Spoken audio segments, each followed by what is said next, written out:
I'm Namrata Sharma. I started my career as a journalist and was writing on political beats, women's issues, and development. Then I moved into the development sector because I realized that sitting in Kathmandu and working as a national level journalist was very visible, and I was seen. My writings were noted, people read, but at the same time I did not realize what it was to be a poor Nepali out there in remote places. This was enlightened on me when I went to cover a flood episode in western part of the country, and I was shocked at the situation of the people.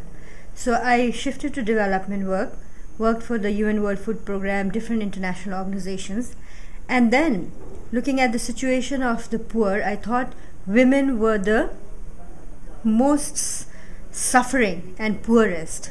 So I wanted to work towards their upliftment. So I started working and designing women's rights and advocacy program.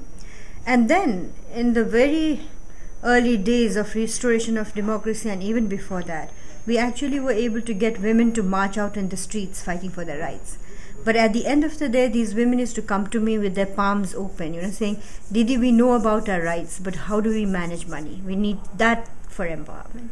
Then I moved into microfinance, because at that time it was a upcoming thing, but and it was good. I set up an institution with the capacity building in microfinance, got to work with different organizations working for the poor people, especially women all over the world.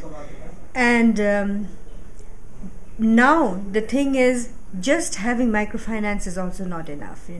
There's a lot more to women's empowerment, just this or that. So my continuing to work in the women's human right field with women's right as a focus is something which needs me to continue my existence.